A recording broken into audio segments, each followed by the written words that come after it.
नमस्कार दोस्तों, आज की कहानी है छोटा रावण बड़ी जीत। दशहरा की धूम पूरे देश में थी। हर जगह रावण के पुतले जलाने की तैयारी चल रही थी। मेले सज रहे थे और लोग नए कपड़े पहनकर खुशियां मना रहे थे। लेकिन गांव के एक छोटे से कोने में रामू और उनके परिवार के लिए दशहरा का कोई खास मतलब नहीं था। गरीबी के बोझ तले दबा उनका परिवार त्योहार के नाम पर केवल दूसरों की खुशियां देख सकता था। रामू जो अभी 10 साल का था, अपने माता पिता के साथ मजदूरी करता था। गांव के अमीर लोग त्योहार मानते और रामू का परिवार दिन रात मेहनत करने के बाद भी 2 वक्त की रोटी के लिए संघर्ष करता। रामू का परिवार हर साल दशहरा के दिन यही सोचता था कि शायद अगले साल उनका भी दशहरा उत्सव की तरह गुजरेगा। रामू की माँ सरस्वती मंदिर में साफ सफाई का काम करती थी और उसके पिता मंगल गांव की एक छोटे से खेत में मजदूरी करते थे।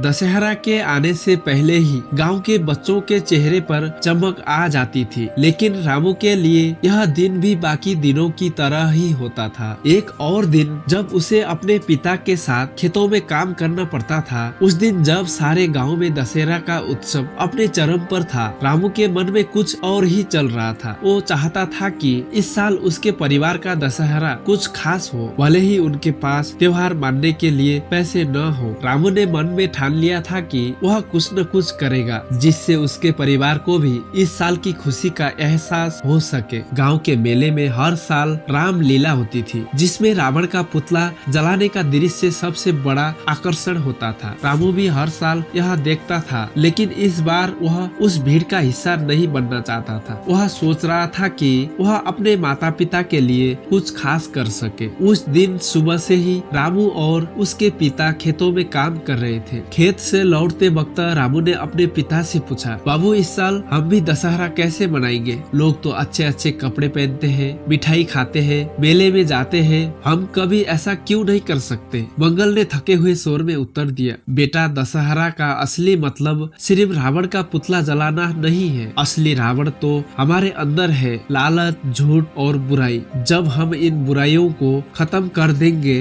तभी असली दशहरा मनेगा। रामू ने अपने पिता की बात को ध्यान से सुना, लेकिन उसके दिल में अभी भी यह इच्छा थी कि वह कुछ खास करे। वह अपने छोटे से बचपन में भी समझ चुका था कि गरीबी की यह जंजीरें तोड़नी होगी। रात में घर लौटने के बाद उसने अपनी माँ को बताया कि वह दशहरा के मेले में जाना चाहता है। उसकी माँ जो हर दिन उसके सपनों को दबते हुए देखती थी, इस बार उसकी आंखों में एक नई चमक देख रही थी। माँ ने धीरे धीरे कहा, रामू हमारे पास तो इतने पैसे भी नहीं है कि हम मेले में कुछ खरीद सके। वहाँ जाकर क्या करेंगे? लेकिन रामू ने अपनी माँ को यकीन दिलाया कि वह सिर्फ मेला देखने जाना चाहता है, कुछ खरीदने की इच्छा नहीं है। शाम ढलते ही रामू अपने माँ और पिता के साथ गांव के मेले में गया। चारों ओर लोग हंस रहे थे, नाच रहे थे और मिठाइयों की दुकानों पर भीड़ थी। लेकिन रामू की नजरें इन सब से हटकर रावण के बड़े पुतले पर टिक गई थी। वह सोचने लगा कि कैसे इस पुतले के जलने से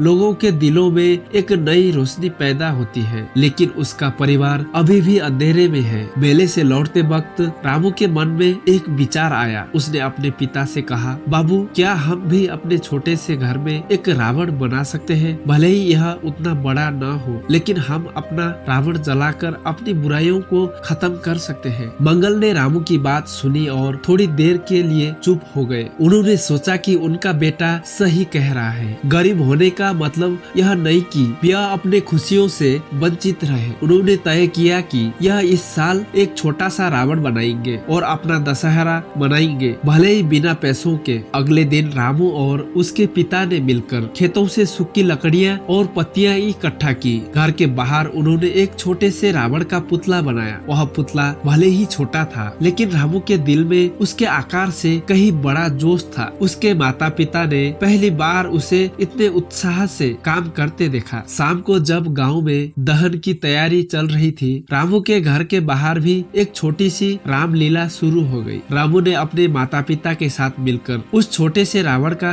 दहन किया। उस पुतले के जलने के साथ ही राम की दिल में यह विश्वास पक्का हो गया कि असली दशहरा केवल दिखाने का त्योहार नहीं है, बल्कि यह बुराइयों पर अच्छाई की जीत का प्रतीक है। उस रावण के जलने के बाद रामू के पिता मंगल ने रामू को अपने पास बुलाया और कहा, बेटा आज तुमने हमें सिखाया कि खुशियाँ के लिए दौलत की जरूरत नहीं होती। हमारी असली लड़ाई गरीबी से नहीं बल्कि उस सोच से है जो हमें छोटा महसूस कराती है। आज तुमने हमें जितना सिखाया है। उस रात रामू के घर में पहली बार दशहरा की असली खुशी थी। कोई मिठाई नहीं थी, कोई नए कपड़े नहीं थे, लेकिन दिलों में एक अजीब सी सुकून और आत्मा संतोष था। रामू ने अपने परिवार को सिखाया था कि त्योहार की असली खुशी पैसों में नहीं बल्कि एक दूसरे के साथ बिताए उन छोटे छोटे पलों में है जो हमें बुराइयों से लड़ने की ताकत देते हैं। दशहरा का त्योहार खत्म हो चुका था, लेकिन रामू के जीवन में एक नई शुरुआत हो चुकी थी। उसने समझ लिया था कि गरीबी उसकी ताकत बन सकती है अगर वह हिम्मत और उम्मीद से आगे बढ़े।